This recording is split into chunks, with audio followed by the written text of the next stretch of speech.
Oh, yes. This is the Hardcore Marketing Show. I'm Casey Cheshire, your host for this epic journey. And today's show, sponsored by Cheshire Impact, on a mission to help people maximize their use of Pardot and Salesforce. CheshireImpact.com. Bam. And we're live. Holy moly. So really excited. We're both really excited, actually, to get into this thing today. My guest, I just can't wait to introduce her. She is a CMO with this really powerful background. It's very interesting. It's sales, accounting, and consulting and marketing all mushed together. And it makes this really interesting viewpoint of a CMO, of a thought leader in the marketing space. High energy. And also what I've really loved is there's a very real clear sense for ABM. I know there's a lot of fluff out there, but she really knows what's real, what tech is needed. Another one of her marketing superpowers is tapping into the power of predictive intelligence, which I know very little about comparatively, so I'm looking forward to learning. Also the host of Talking Sense, a podcast, and CMO of Sixth Sense. Latane Conant, how are you? I'm awesome. I've been really excited about today because I don't get to smash things very often in my life. And all I want to say is smash. And you told me you want to smash a bunch of things today. And so what I was going to tell people is that the theme or the show here today is it's our marketing leadership series. So talking to, senior level marketers, a CMO, and then getting the real sense and learning from you. And so the best way we can do that is smashing myths and marketing strategy that's completely bogus. So here you go. This is for you. This is Thor's hammer. So take that and smash for me some bogus marketing strategy, some goofiness, the things that you hear that just drives you crazy that you want to set the record straight once and for all. All right, let's do it. How much time do we have? We have all the time in the world. 5, but I could go all day. So let's start. Gigabytes on this computer, so we can just record 24-hour stream. Let's do this. Let's get into it. So the first one that I want to smash is actually ABM. Shots fired. Let's do this into it. Let's do this. I think it's just good marketing. And I feel like what's happened is it's gotten really out of control as this buzzword, and everyone and their brother calls themselves an ABM technology. And ABM means if you ask 10 people, you're going to get 25 different answers. And we just got to cut through the noise and get back to good marketing. And to me, good marketing and the roots of what makes great sales and marketing and customer experience is the customer. And so I don't think about my own tech and my own team. I think about the prospect, and I feel like we've lost that. And we've all got to go back to what kind of prospect experience do we want to deliver and can we be proud of? And I think if you design your go-to-market strategy around the way buyers want to buy today, you're innately going to do and execute the practices of ABM. Got it. So almost in the reverse order, instead of being so wrapped up in or too much into ourselves. Buzzword. And you're right. I hate that buzzword stuff, that's why I never listened to New Kids on the Block, because everyone else did. And I rejected it. I kind of like New Kids on the Block. Yeah, same here. High five. ABM, now I'm embarrassed. Yeah, but just you and me. Nobody else knows. I want to unpack that more though, because let's do that. Saying ABM is BS. Okay, where does that leave us? And when I say look at the prospect experience, what am I talking about? Well, prospects, first of all, want to be anonymous. So we just need to embrace that. They're not going to fill out our forms. If they do fill out the form, they're putting Mickey Mouse in it. And we're actually doing ourselves a disservice by not allowing them to consume and learn from our valuable content that we spend so much time on. So we have to understand that they want to remain anonymous and have a good way to actually pick up and uncover all of that rich data that they are doing anonymously. And so I talk about with my team the dark funnel. And I Interesting. think marketing, for the most part, owns and needs to help sales uncover that dark funnel. Once you know about an opportunity, like that's kind of the easier part. Like there's Right. so many sales systems and apps within Salesforce to help you forecast, but that's all the data you know about. The real gems are in what you don't know. So And the that is dark the funnel. dark funnel. Yeah. So the dark funnel is what you don't know, what you can't track, what you have Which no. Yeah, Yeah. exactly. That's when they're researching your competitor, not you. That's when that is, they're listening to podcasts and consuming information like this. There's certain keywords that they're interested in. There's members of the buying team that you didn't know about. Maybe you're just focused on one person. So it's being able to uncover all of that, those rich insights. That to me is helping like expose what we call your dark funnel. And so that's step one, but that's really not all you can do, because the next step is being able to prioritize. And our problem is we don't prioritize, and email is to some degree free. I mean, once you have email automation, it's not super costly to like spam and crank out Right. calls and even put out crappy content. Like it's almost too inexpensive. And so we just go crazy. And what we need to be able to do is better prioritize and understand a buying team.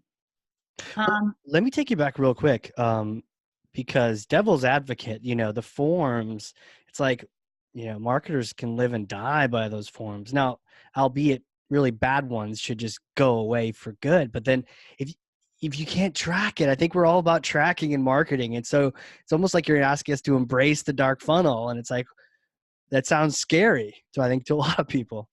Yeah, I think so. Our rule of thumb, and it's actually funny, I was presenting on something else and someone like dug up a form, some 6 Sense form that someone not even here, like 5 years ago, it's out there, Right. it's like, oh my God. So you might find a form from us from like 5 years ago. But, my challenge to the team and what's working for us is, hey, if we need information from them to provide value back.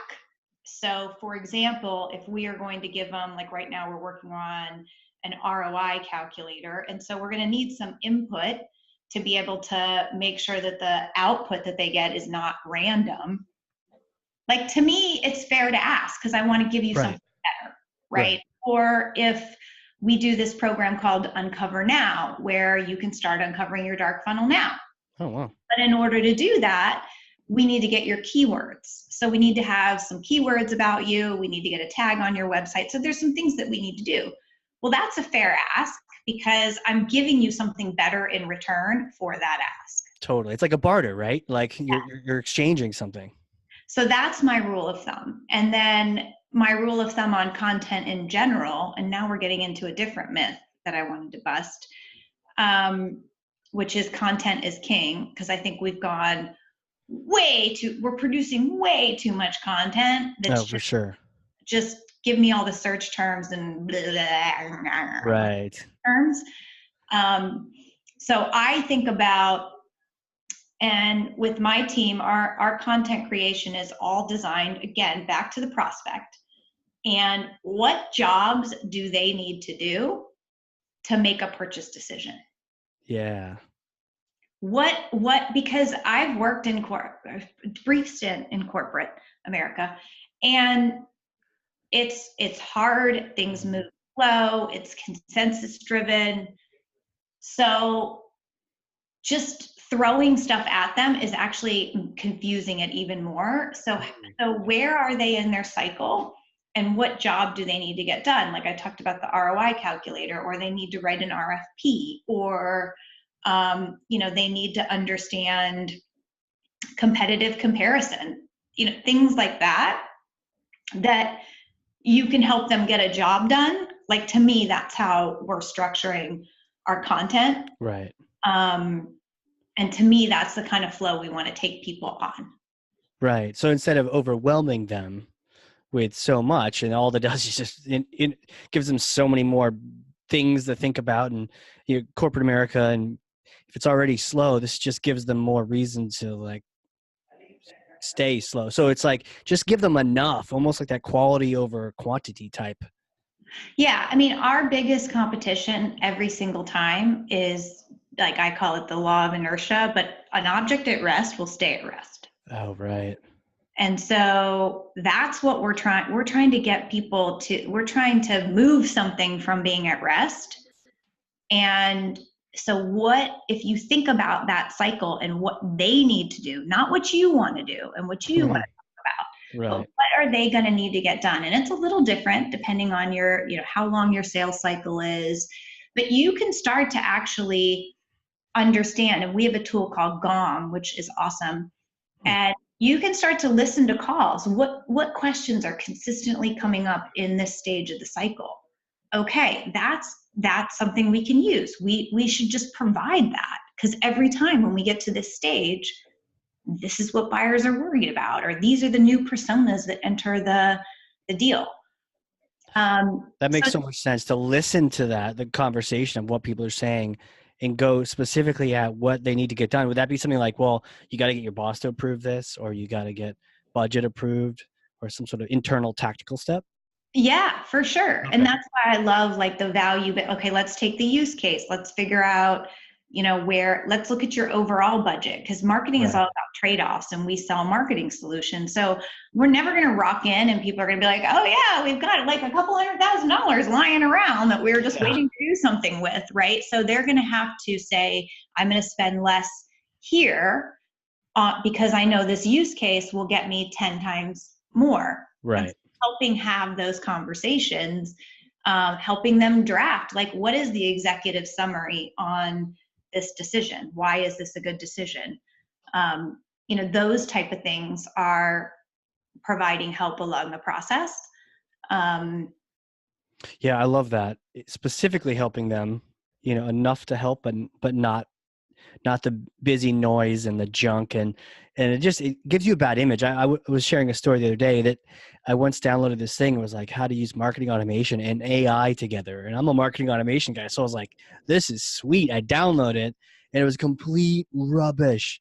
It like was Captain Obvious. Yeah, it was stupid, but it was well designed graphically, but the content was just absolute garbage, dog poop. Like, it was just the worst, and it gave me a sour taste in my mouth for that company. And then they eventually cold called me, of course, or something called me after that, and I was like, look, I read your white paper, I am not interested in talking to you at all.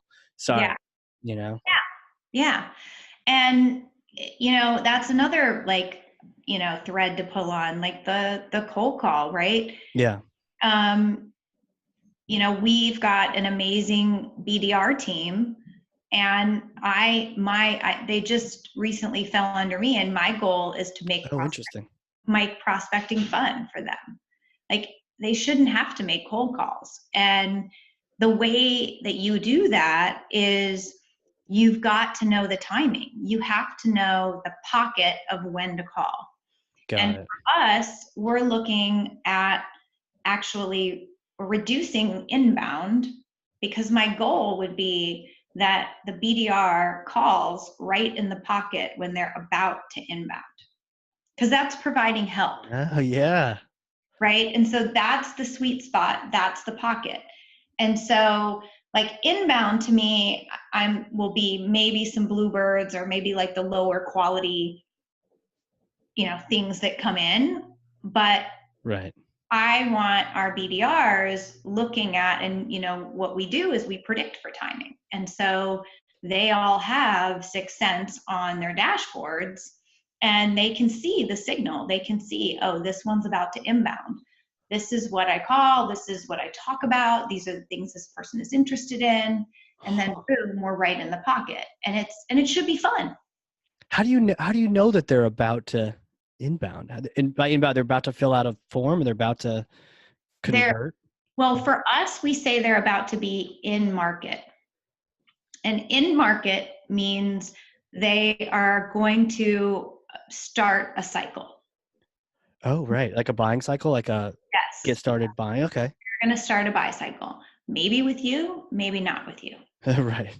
But what the benefit of being able to look at the dark funnel, because right, the first thing I talked about was we are going to expose the dark funnel. Right. But that's too much. I can't spend valuable BDR time calling people that are way early on or not calling the right personas and not understanding the buying team. So true. Yep.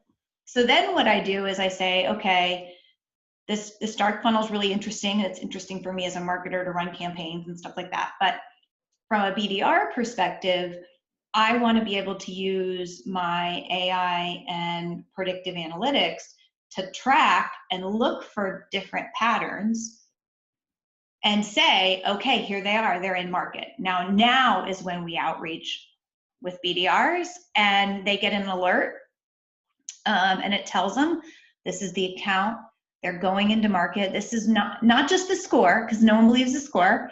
Here's why they're going into market. Oh, cool. Here's a heat map of the personas that have engaged, red, yellow, green. Here's their anonymous and known activity, first party and third party. Here's where it's spiked. Here's the keywords. Go after it.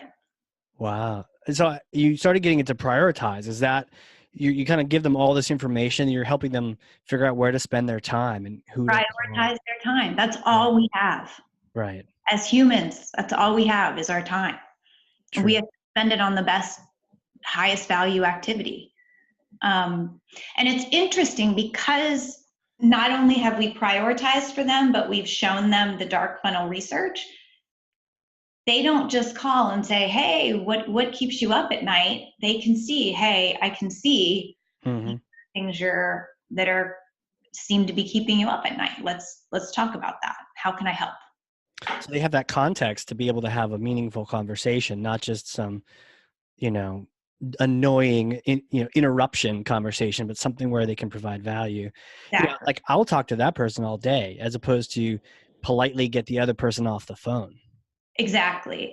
So it's the prioritization and the context together. Cool. And then again, prospecting becomes fun.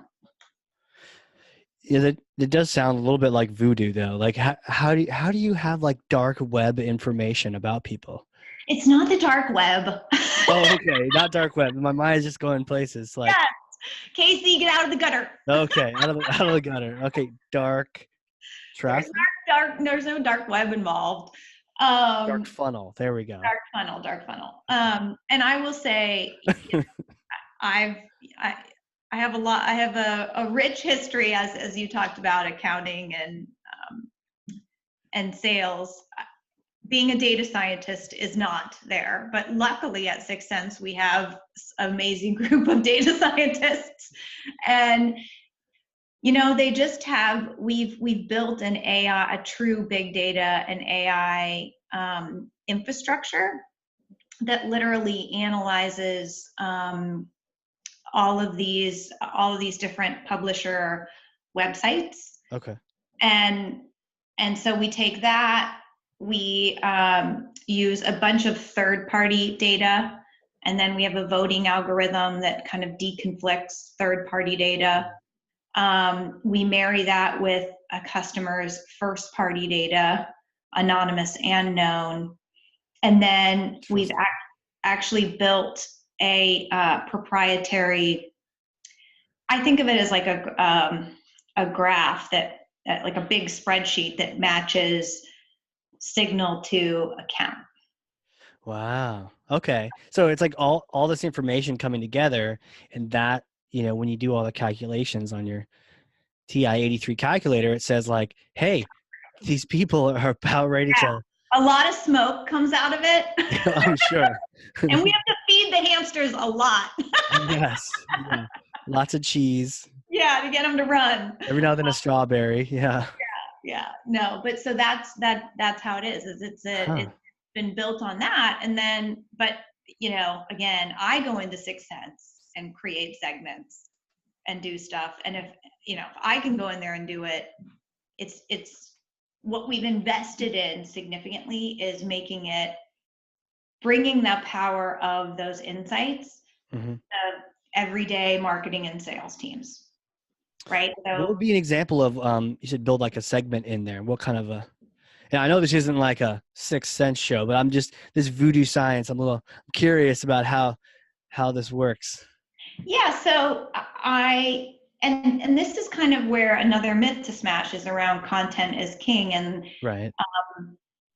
because it's actually changing the way that we work in a pretty significant way. And here's why. Whereas before, we would all sit around and say, what campaigns are we going to run? And here's our message. And let's work with the agency. And oh my God, it's so cool. And it's got all this sizzle. Now I might say, okay, we noticed in the news that a competitor missed a product release and had to recall a release.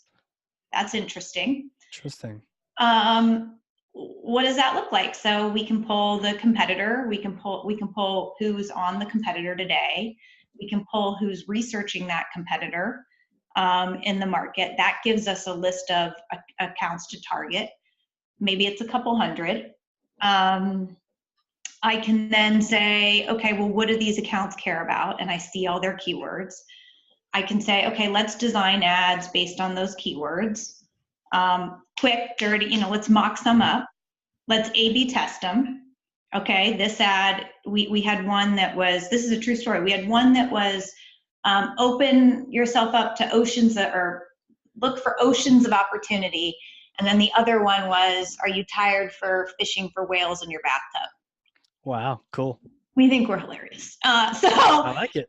So we run these. Yeah, I would click on that just because it's good copy. Yeah, the whales one. And so then we put a budget out there, and we ended up getting a handful of opportunities and influencing a handful of other ones, and we put that together in 2 days. Interesting. And spent $50. And what gave you the information, or how did you know to then create those ads in that way? Well, because we looked at the keywords. Got it. What people were actively seeking out and interested in, and Yeah. And then based on that, we kind of riffed, and we were like, okay, here's a couple different things. Let's put it out there and try it. and then you can see effectiveness of then how that's working. Yeah. So then we A/B tested it, and that's what we came up with. Got it. Another one was so partnerships is a really important strategy for us. Mm-hmm. One of our 6 strategic priorities. And we need to go and recruit great partners. And so we had sometimes Sixth Sense will find the accounts for you. Like in the instance I just gave you, I just put in the competitor and it found all of the accounts. This one, I had a list. We had decided here's 27, and then Sixth Sense found lookalikes. So it ended up being 50 partners that we want to go and, try to get them to work with us. Okay. And so again, we looked at the keywords, we designed different ads about partnering with Sixth Sense. We updated our kind of channel partner landing page. We drove people, we could see people coming to the landing page, and then we had someone reach out and say, I'd love to partner with you from our target list. And that one was like $100. Jeez. So it's just kind of like we're only limited by, that's why like my other myth is about arts and crafts. And I feel like if you're truly embracing big data and analytics and have them at your fingertips, the only thing limiting you is your creativity. Oh, gotcha. Because now it just becomes about those campaign, like the targeted messages, like the whale one and whatnot. It's back to your point, having fun with that. So BDRs get to have fun, marketers get to have fun, because you're getting beyond the tediousness of every new campaign coming out. Yeah. So I'm trying to give power to the people and make our ads so we're looking at ways to make our ads as templatized and easy for even a BDR to say, I want to experiment. I just have this one account and I can't break in. How do I run an interesting campaign just for them, for example? Wow. Same process then, right? You just same process. Keywords, see what they're looking at. Yeah. What they're interested in. Wow. Yeah. My thought on this, it really is like an ABM conversation because I'm thinking about, I mean, you mentioned 50 accounts, or it's really like diving deep into what people are thinking. But how do you do this at scale? Or is it that's what the technology is doing? Because I'm trying to like, wow, like going into this account, maybe if you're selling to Coca-Cola or a whale, then you can spend all day thinking about that one account, but there's probably a bunch of accounts you're going after. Yeah, no, so I break down ABM. The ABM process to me is to select the best accounts, know about them, engage the right way, collaborate with sales, and track real stuff. 6 steps. And so, in order to do that without the AI and big data and insights that I told, and orchestration capabilities, you can only do it for 10 accounts. Right. I mean, yeah, it adds up. Let's add 12. Well, okay. Well, that means we're doing all these other things for each one. It's Yeah, crazy. exactly. And most marketers have only 13% of marketers have any confidence at all in their data. So Right. so select the best accounts. Well, how do I select the best accounts? True. Right? Like, do I ask sales? Do I look at do I do lookalike? So even taking that one step can be extremely arduous. But what I've done is I've said, okay, sales and I have come up with our ICP, and that is a segment that is always running. It's always on. Accounts are moving in and out of our ICP all the time. And that's ideal customer profile. That's my ideal customer profile. And Cool. my job, my number one job, and my team's number one job is how do we influence that ICP account segment? So I talked about in market. I want to get as many accounts from no activity to awareness to in market. Right. And then it's just how creative can I get micro segmenting off of that ICP? And for some micro segments, I might say, I'm not going to spend a ton on these. Maybe I'm just going to run this small campaign. For others, I might say, oh my gosh, these accounts are in market and they're in our ICP. Gosh, let's run a really high-end field event. But I would still look at that and say, where should we do it? Should we do it in Right. Arizona? Like, where's the clusters? And so it all comes to like looking at the data to get creative about, the accounts in that ICP. I said know about them. So that's, what are they interested in? What's their geo? What personas they're engaging? Yeah.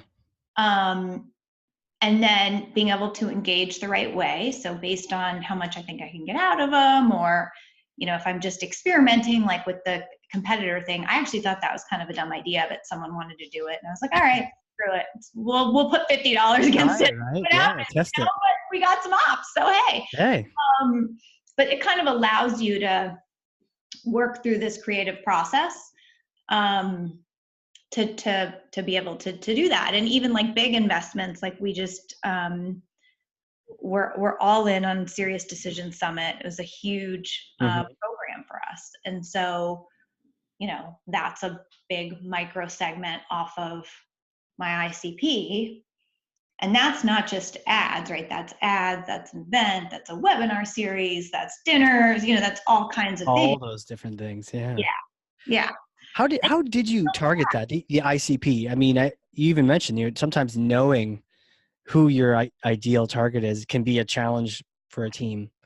You worked with sales to come up with that. Do you recall that process, or any best practices of how you concluded? Because I think a lot of people are stuck at that phase. They're not even like, ABM sounds great. Wait, who are my ideal buyers? And I've talked to people who are like, I'll buy from this group and this group. I'll sell to anybody, and they can't really limit themselves. Yeah. So for us, one of the things we do is we pull in 24 months of historical data. Okay.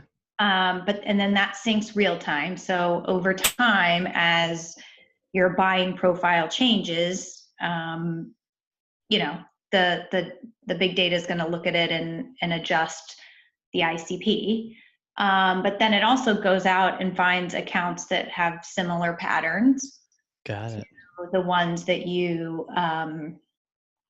sold to in the past, and then you can add certain things on, like just the lookalike. For example, for us, it might have geos that we're not really interested in right now, Mm-hmm. and then you would take those off. Like Or Finland. Like we're not selling to Finland right now. I mean, Sorry, guys. I Yeah. love Finnish, but it just Yeah. we're focused on other things. Or it could have, so you can start to look at company size too. Like we don't, SMB is not a focus area for us, so we would then start to refine kind of based on those criteria to come up with that. Right. Oh, And that's then once it's important. set up, it's always on and running. Oh, right. So you're getting help from your own tool on this. Oh yeah, it's all in 6 cents. Got it. I think that's the challenge, is that I think when you try to do this manually, Oh, you're screwed. I don't even know how you do it manually. that's what I was going to say. Like, I think people are stuck there a lot of the times. Yeah, I mean, I think bigger companies have an IT team and build a That's data true. lake and do a bunch of things like that. I mean, for me, again, I do love the arts and crafts. I love the creativity. Yeah. Um, and I think the more time my team and I can use tools that give us the insights and the analytics that are easy to access and easy to action upon. Like I want the most creative, energetic team Right. um, that can go and do amazing things. Like, are you fishing for whales in your bathtub? Like I want to do cool stuff, But that would be a cool graphic too. I don't know if there's a graphic along with it, but I'll like send you're it to trying to like you're fishing and there's like this whale being like, I'm in your bathtub. you. We'll send it Ridiculous. to you. Okay, yeah, totally. Do you make it into a t-shirt? Because I would totally do that. All right. We can do that. Okay. Well, this is cool. It's also funny you mentioned data lake. I had not even heard that term until I It's a started new doing the one. podcast. It's a new Yeah. one. Like, oh, they like data pond, Yeah, no, I don't want a lake. I'm really just looking for a creek. data ocean, Oh, data random body of water, data bathtub. There we go. there we go. There we go. Oh man. So, you mentioned sales too, working with them on ICP. And I think a lot of this ties into ABM too, but even the question around, you mentioned that you own the BDR team now on the marketing side. Well, I wouldn't say Not own, or they report to you, or how does that work? yeah, but I think that's part of the BD. That team is such a critical place where sales and marketing come together, and so you Yeah. could argue. I could just as easily argue that it should report to sales as reporting to marketing. Yeah. And so I don't think it's like you can't just look at the org chart, right? So Okay. Yeah. yes, we moved from an org chart perspective them to fall into marketing. For now, I don't know if that'll always be our recommendation, but I think it's more, and the head of sales and I are both very aligned and committed to the team, and it has to be that way. So I Right. don't think you can say I own versus you own. Like Okay. we Yeah. all collectively own this pipeline number. It's a couple things with the BDRs. We own recruiting, and if these people are the future of 6 Cents and our sales team, we have to really invest in a great recruiting process to get on, and an enablement process around them and their career, because many of them are earlier in their career. Right. So we have to co-own that. We co-own the results that they create, which is all about pipeline. But then we also co-own their future at the company. And in a lot of cases, and 90% of the cases, like I tell them, you can't be in my organization more than 18 months. I need you on stage winning awards at sales kickoff. I need That's you cool. at sales club. So this is not the Hotel California. You're not coming here to retire. Yeah, Not Margaritaville. Yeah. Yeah, and so how do we make sure that they're able to be successful for the long term at the company is a big part of that particular team. I think it's so important to people to know what their next step is and where they're going and do they have a future. But I will say, devil's advocate, whenever you have like co-owners of things, it sounds good, but sometimes it ends up with like no one owns it, like, oh, let's share this. It's like, the co-captains in the sports team is one thing, but like, oh, we're both going to lead this, we're both going to do this event. And then like no one does it, Yeah. Have you bumped into any of that, or how do you anything with anyone that way, especially sales?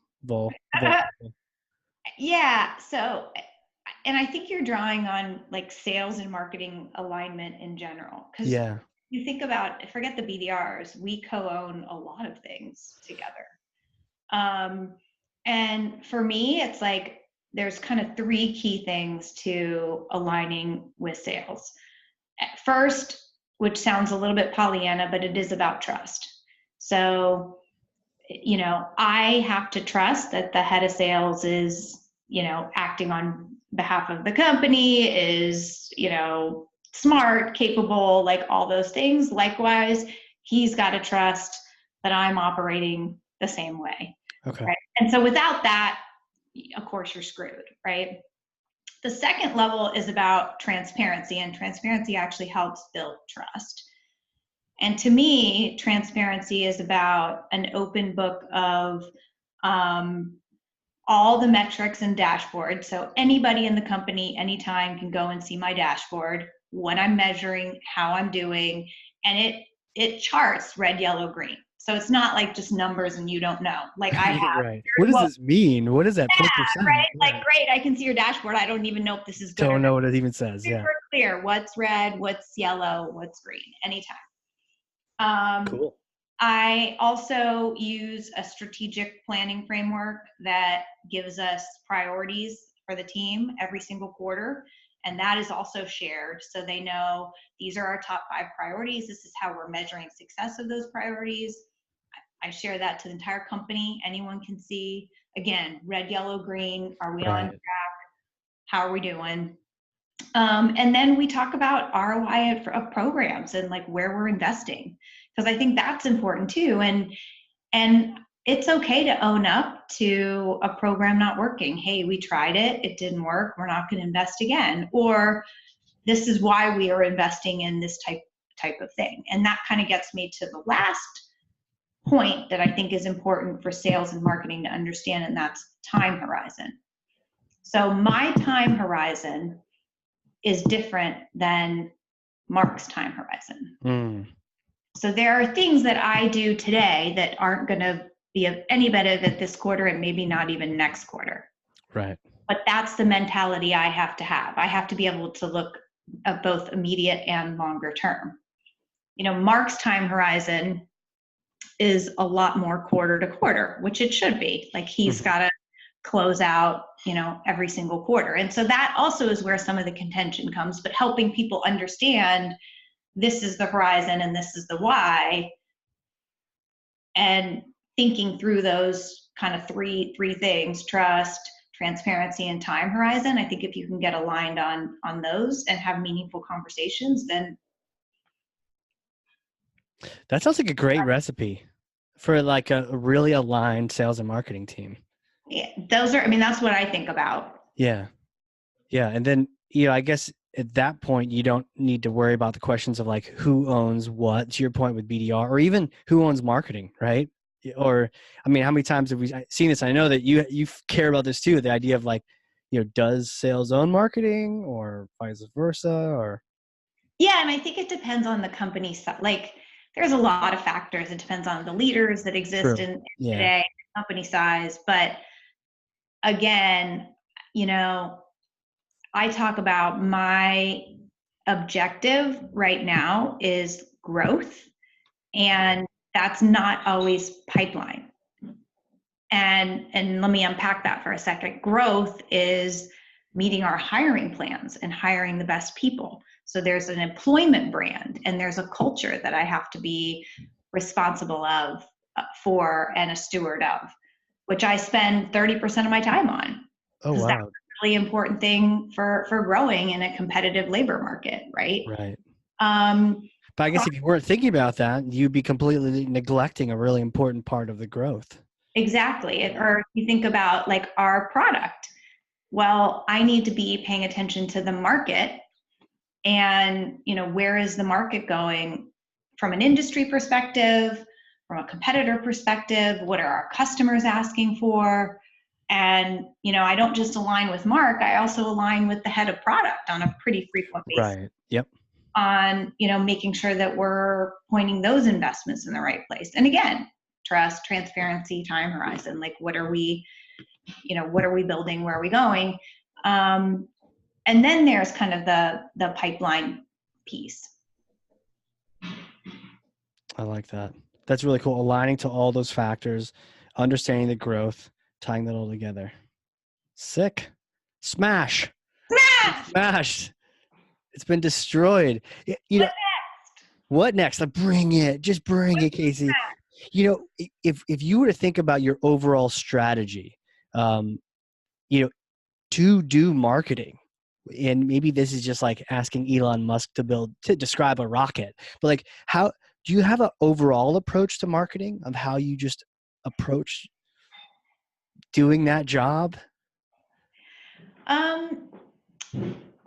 Yeah, again, I think about,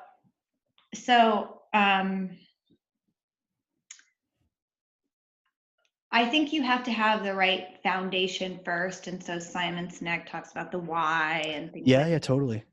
And so to me, the foundation of what I need to do brings together culture, our vision and strategy, as well as our brand. And I don't think you can do a great job at marketing without having culture, vision, and strategy and brand and thinking about those things holistically. And so that's always step one, is to make sure that that's intact and we understand our brand promise. And we have the culture and the people and the vision to deliver on our brand promise. Tell them about the vision part, because I think sometimes that can be, is it seeing to the future? Is it saying this is where we're going, planting a flag? What is that vision element? Yeah, I think it should make you uncomfortably excited, your Cool. vision. That's cool. I think it needs to be, and it's not to make money, although that's a byproduct of a vision, but it's, where are we going? And the horizon really depends on, I think, your industry and vision, whether is this a 24-month vision? Is this a 10-year, some companies it's 10-year.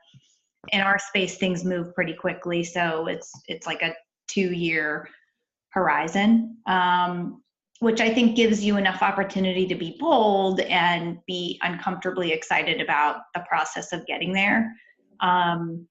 If you make the time horizon too short, it's hard to get people to think bold, because they're like, oh my God, I have to go do this tomorrow. This sounds like a lot of work. I can't do that in 2 months. Like, it's impossible. Yeah. Right. So it kind of allows you to like stretch, but it still requires, like, if you want to really achieve that, like that still requires a good amount of work right now today. And that's why, and so then once that's established, it's about what are those key drivers that are going to help you get to that vision. And to me, every executive or, every one of those strategic pillars is owned by an executive. We report out every 2 weeks to the team on how we're doing against those. So there's a lot of, again, trust, transparency, timing of when we're going to achieve those things. That's amazing. I love that uncomfortably excited, Yeah. thinking about like, oh, what's our vision? Then making it not comfortable, like you want it to be like exciting, but not something that's like, oh yeah, I think we'll probably do that. No, it's like, oh, I don't know. We got to really put our brains together for this one. And I tell people too, like so the planning tool we use is V2 Mom, and if their methods are always green, I'm like, dude, you're not trying hard enough. Would you call that V2 Mom? Yeah, it's a you can Google it. It's okay. It's a planning methodology. It's it stands for vision, values. That's the V2. Yep. And then MOM is methods, obstacles, and metrics. Oh, cool. Cool. And so your MOM supports your V2, if that makes sense. But I like that. Because I've heard vision, value, mission, and things like traction before. That's definitely something to check out then, for sure. Yeah. So that's the foundation, and then it's about how do we drive that growth? And I look at, of course, pipeline as a big leading indicator, of course. But I also look at things like average deal size. So I want to see where that is and how that fits into our overall plan. I look at win rates, and then I look at velocity. And those are kind of the 4 metrics that I'm always looking at in relation. What are those 4 again? So overall pipeline. Yep. Deal velocity, average deal size, and win rates. Nice. And then I would say, so that's like the overall makeup of the plan. One other kind of side thing that I look at is like AE ramping and enablement, because right. But that's all a byproduct of these things. Okay. Because sometimes you can have tons of pipeline, but if it's taking 6 months to close and it needs to be 3, then that's going to focus my team's time on, okay, we need a stronger value proposition earlier. We need to create more urgency in the cycle, or we're not engaging enough personas to move these deals along, or maybe our product isn't, easy enough to deploy, or we need a pilot. So like you could unpack that if that were read in a bunch of different ways. Win rates is another one to, of course, unpack, and that's going to have a different strategy. Average deal size is another thing. Like, is that declining? Why is that? What's happening in our market? Or is it improving, and how can we continue to improve? So those are all, I think, dials that you've got to optimize to meet your plan. That's really cool. And in each one of those, to your point, if there's a red somewhere, you could then focus some time and attention and maybe some work and build out some things and think of strategies to fix one of those and update one of those, and then go on to the next one and go on to the next one. That's a cool way of looking at it. Yeah. So and I call it finding the red. I'm all about finding the red. And then based on where it is, your strategy is gonna change. Right. I totally get that, finding the red. Sometimes I think I need to find the green. Remind myself to, I'm really good at looking for the red. You're amazing. There's like a bunch of green here, and then I'm like, yeah, but there's this one red thing here that just drives me crazy. And, everyone else is like, no, it actually went pretty well. Like, no, but there's red right here. But I love that though, because then it's like you see something here, now let's fix it. Like, that's optimization. That's marketing. It makes sense. Exactly. So cool. Well, I've been learning from you left and right here. I'm running out of paper. It's so cool. Who are you? Where did you come from? Where did I come from? Take us back to little Latane. Like, how did you always know you wanted to get into marketing? Like, where have you come from here? No, I went to University of Virginia, and I knew I needed to make money when I graduated. And so I looked at some statistics that they put out on a job board, and it said the number one, like the fastest positions that get filled are in accounting, and they get a signing bonus. Wow. Money. Like, there you go. Do it. Majoring in accounting. Cash money millionaire, right? Let's do this. So now I'm dyslexic, so I didn't factor that in. I was more excited about the signing bonus. But I made it through. So this was at the beginning of school you found that report, or this was at the end? This was at the beginning. Okay, like choosing what major. You didn't even know what major to do, and you're like, well, the money's over here. I smell fire this way, so I'm going to go that way. And then even with the dyslexia, you're like, yeah, I'll figure it out. Into the numbers and deal with all this math. Are you even a math person? I mean, math and I have like a love-hate relationship, so, Me too. I can do math in Excel. I cannot do math in my head. Agree. Totally. So I hate that. Like when you're in a meeting and people are like throwing all these numbers at you and like trying to rattle you, I'm like, I really need my Excel. Right. There's always someone there who goes like, oh, that's 14%. You're like, yeah. And you're like, who are you? that's why you're in the meeting. I'm like, thanks for being here. Exactly. Brainiac. I appreciate that. I'm not that person. Yeah, me neither. So anyway, so I made a run at that. It was pretty boring. Mm-hmm. Once I graduated, they gave me my red pencil and they were like, this is a SALLY, which stands for same as last year. So you're going to go in and you're going to check off that we do the same thing we did last year. And I was like, oh my God, this is terrible. So that's when I was like, oh, I gotta my gosh. out. And we had a really cool partnership with Ariba. Okay. And a consulting group. And so I took all the certifications on Ariba and I called the partner and I said, I have more certifications than anyone else on your team. Put me on the Ariba practice. She was like, okay.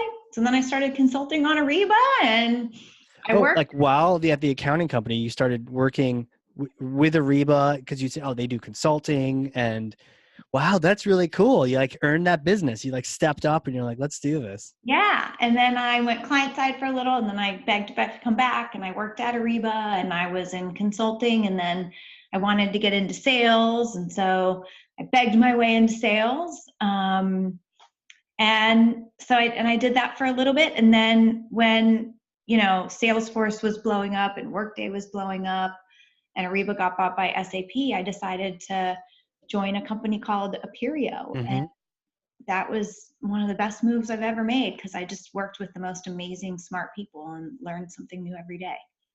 And what did you do then? Were you marketing there or? So I was in sales. Sales. So, there's so much you can gain from doing sales work in marketing. You just. Oh, I loved it. Yeah. Yeah. I was a first line seller for a while and then I ran Central and then I ran the West. And it was pretty interesting. Our CEO came to me and was like, we've had some challenges on the marketing side. We'd like you to come over and help with marketing. And I was like, okay, great. And he was like, well, I just want to make sure that our expectations are clear. You'll never be Aperio's CMO. Wow. And I was like, okay.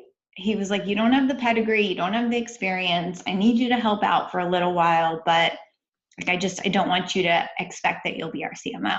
Sounds like a challenge to me. And I was like, let's see how this goes. Yeah. And guess who became Aperio's CMO? No kidding. You're like, watch me.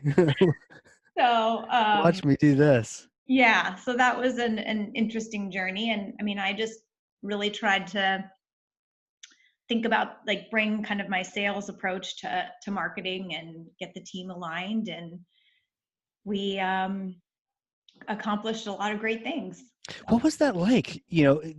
Did you already know about marketing after being in sales for so long and had seen the good and the bad of it? Or how did you learn like you did with, previous, like went out and got certs? And I mean, how did you do that?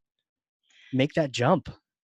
Yeah. So it's actually not as hard. I mean, I knew our business really, really well. Okay. Yeah. So I came with a lot of acumen around our overall business because I had been running, like half the country. So I understood our business model really, really well. I understood our customers really, really well. And I understood our channel kind of go-to-market strategy. And so for me, and I also stepped into this amazing team that just needed alignment and honestly say no. So the biggest problem when I stepped in was marketing wanted to accommodate everybody. And when you're global, you have multiple product lines, you are incubating new technology. Mm-hmm. They were just like whipsawed all over the place. And so I just was like, we're gonna say no. And so we looked at every business unit. We looked at where we were making money, where we were growing. what makes sense. I'm like, we're spending all of our time and money marketing this product that doesn't even make any money for us. Like, they can do their own marketing.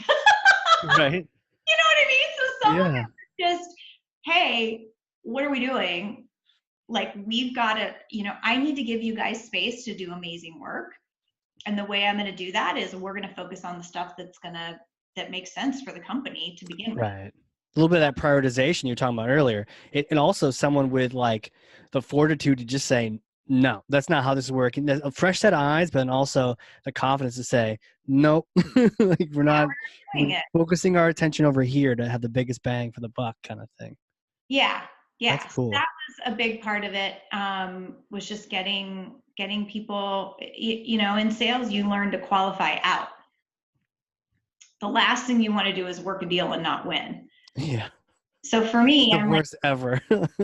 So we have to have, so that was what I did is I put a qualification, basic qualification of what we worked on that we knew would make money. And I found the red, like actually our red was win rates. Our pipeline we were still generating a lot of pipeline, but we had to think about, win rates and differentiation. We had to go back to finding our why. So, we did an experiment and we found a certain product, when we sold a certain product line, then our deals were 10 times bigger and we won more often. Mm-hmm. So basically we designed our whole go-to-market strategy around this particular product line, and we enabled everyone in the sales team to sell that product line. And then the rest would kind of come. And so that was a big pivot too, is to get people focused, the whole organization focused on selling kind of these smaller strategy engagements. But those strategy engagements are what led to like our big programs. So a shift in that, a shift in what made us different, and focusing on what, I'm like, you only have a few minutes with a prospect. Don't talk about everything we do. Just talk about 2 or 3 things that make us different. Right. And if you buy into those, like if they don't believe those are valuable, then that's fine. Keep going. We'll find somebody who does. Right. I think back to, I once had a chance to do tuxedo like sales sort of at bridal shows where I was trying to get people to sign up to come back and check out the tuxes at the store. And that was my sole job. And like, hey, when you get married, indoor, outdoor, skydiving, like that was the thing. And yeah, it was like my exposure to like, okay, here you go. Bunch of brides like running around trying to find their perfect wedding venue. And that was a lesson I learned, was exactly like you described, which is not spending a ton of time. Someone's like, no, or they don't like anything you're talking about. Well, you could, and the people would stay there too. You could still talk to them for the next 10 minutes. It's not going to change their mind at all. They're still not a good fit. Save your energy. Yeah, all it does. And then I once had someone advise me, like, man, don't spend so much time. Like if they're a no, like, hey, have a great day. There's some cake over that way. Try them out. Like be on your way, as opposed to just trying to grind it out for the wrong, prioritize kind of thing. Yeah, goes back to what I talked about earlier. Who's in market? Let's focus on the people in market. Totally. I mean, it makes 100% sense when you talk about it like that. So very cool. I wonder, as an accountant, would you call yourself that? Or would you say as a accounting No, that was way scholar? Do you think you brought some strengths from the numbers background into your marketing? Do you think that's had like a... Yeah, I think, well, I think the numbers background and the experience at Ariba brought a real like value-centric perspective. Okay. Because even at Ariba, the work that I was doing was all about like procurement and prioritizing, where we could save money and things like that. So I think bringing that, like I always think about that from like a financial value proposition of what we're doing. Got it. But I think the sales experience is probably what I rely on the most. And now, I mean, now if you look career-wise, I've been in marketing a while, That's and true. I had the choice. You know, I thought about when I went out to market, and wanted to make a move, and people said, "Well, do you want to do sales? Do you want to do marketing?" And I love being a CMO. I love this job Mm. so much. So I What don't do you know. like about it? I might really be a marketer now. I I might. know, right? Yeah. You tell me. I don't know. Maybe I'm still faking, but No, it's like when you move houses. You move houses, and for a while you're visiting some strange house, but eventually it's just like your house. You know, yeah, exactly. it's like where you Exactly. belong. That's cool. What do you like about it so much? What kind of excites you to? I just love doing cool shit. Yeah. You know, when everything comes together and you just know that I call them mind blowing moments. And I have to have at least one a quarter where Yeah. we pulled something off that no one was expecting and is so cool and interesting that people are just blown away. Wow. Very And cool. that's what I live for. Yeah. Yeah. Those are the moments, and also. Sometimes it's an event. Sometimes it's a really interesting campaign. Sometimes it's, you know, a restructure, or, you know, something that we're thinking through or trying something new. But those are the things that just, like, I love. Absolutely. It reminds me, back in the day in marketing, it was like activity based, and it was like, well, how many emails did you send? How many of this did you do? And it was never tied to the results. And I guess the benefit of that was you never really were tied to results or accountability. But the downside was you never really knew if you're doing anything or not. Like, am I helping? Like, what am I doing? I don't just want to send emails for a career, for a job. I want to actually do something and make a difference. And so, with technology coming around to start showing that you're having an impact, you can have those aha moments and those wow moments to show you that, yeah, you affected all this change in this organization. Yeah, yeah, we did something amazing. We did. I mean, I like to take risks too. So, you know, what are we doing that's bold? What are we doing? Right. Like, we're not gonna, you know, we're trying to stamp out all the forms. And maybe that's a risky move, but I think it's a calculated risk. And I think Right. in the long term, it's going to create a better prospect experience, which is going to behoove us. I think when you go back to that original question of like, if it's good for the prospect experience, it almost doesn't matter what it is and like what rules you're breaking and whatnot. If it's good for the buyer, it's going to be good for everyone else, at the same time. Exactly. Exactly. So, So, yeah, question. doing cool shit. Yeah, just crushing it. You're seeking out the red and the metrics and all that. Yeah. Finding Awesome. a thread to go fix. Yeah, you're like, ooh, where's the red today? Yeah, let's go look for it. That's so Yeah. cool. So cool. That's what I love. And I have a So, fun too. so my question to you now is: you're a CMO, you're kicking ass. Like, thinking back to when you first got into marketing, I know you're an experienced salesperson, but like, let's say you were going to advise yourself when you just get out of school. You know, for your career, sales and marketing, really, what would you tell yourself? Like, what would you advise yourself, as you just graduated, some lessons learned that you could just sort of pass on early? So, you know, I think early on stressed out way too much, and I worried way too much, and I sort of didn't think I could be myself. Um, you know, I felt like I had to fit a certain persona. Maybe that's the accounting persona that I had in my mind, Right. or, um, you know, and I there was a little bit of a culture of, like you talked about, activity based, like how late were you working last night and how many trips did Yeah. you take, and like, oh, you know, I was online till whatever. Um, and like all that's bullshit, you know. And as I got later in life, and I think Aperio and the CEO and the leadership team at Aperio taught me so much about culture, and that having fun at work is like a top priority. And that doesn't mean like goofing off and playing foosball all day, but doing work that's meaningful, having best friends at work, building a great team, celebrating success.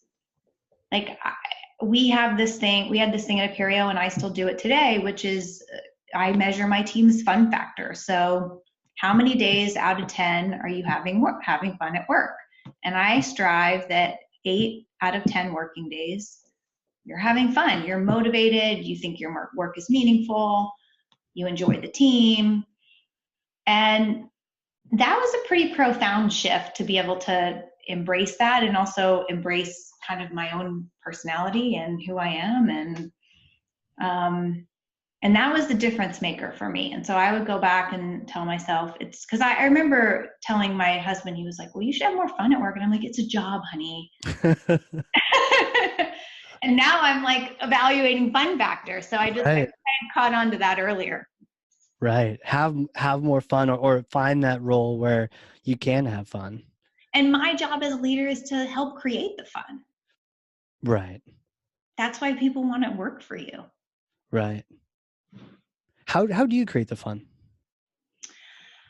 I mean, I think we don't take ourselves too seriously, and, allowing like a safe place where, we're all going to screw stuff up. Let's talk about it, get over it. I don't take myself too seriously, which I think is helpful. I believe in 100% remote. So, and everyone can be wherever they want to be, which is good, and that people have a lot of flexibility. But it also is a challenge to make sure we feel connected. So like when we do big programs, I try to all be together and spend some time just doing something together. Whenever I'm on the road, which is a lot, I love Soul Cycle, or I'll run. So we'll go on a jog or a hike, or just like get outside.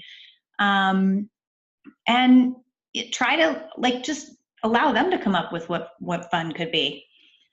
But again, it's not really so much about the goofing off. I think it's more about the fun is about that vision that makes you uncomfortably excited, and knowing you've got a really big piece in tackling that. Like, that's cool. Yeah. Yeah. And you're part of it, and you've got a cause, you've got a challenge to go after. Yeah. It's a cause, not a job for us. Oh, I love that. Love that. Well, you're fantastic. You're fantastic. Where do people connect with you? Where are you going to be at any events coming up? And, speaking anywhere that we can track you down and say hi? And, LinkedIn, Twitter, what's good? Definitely LinkedIn. Yeah. And definitely follow 6 Cents on Twitter, and Talking Sense as well is on Twitter. Yeah, the podcast, right? Talking Sense. Talking Sense. That's on YouTube? Of great episodes coming out. Okay. So I've got a lot of really amazing guests. And I'm speaking at B2B in the Black coming up, which is kind of a cool program. It's about bringing finance and marketing together. How about that? Boom. There it is. That's you. Talk about the moolah. That's you. So that's going to be a fun one. Where's that at? It is all up and down the West Coast. So there's a bunch of different locations for that one. So you should definitely come, Casey, and welcome people to come to that. And I'm trying to think what else. We're kind of gearing up for our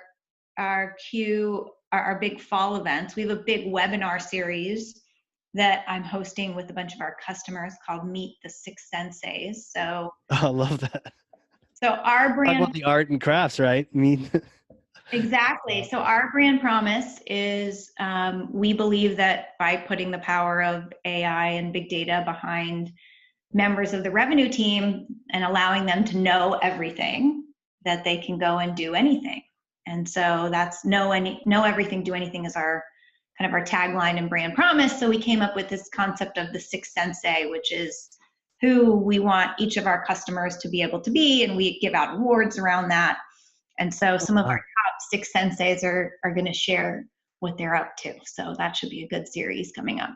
And are those like customers, like customer stories? Yeah.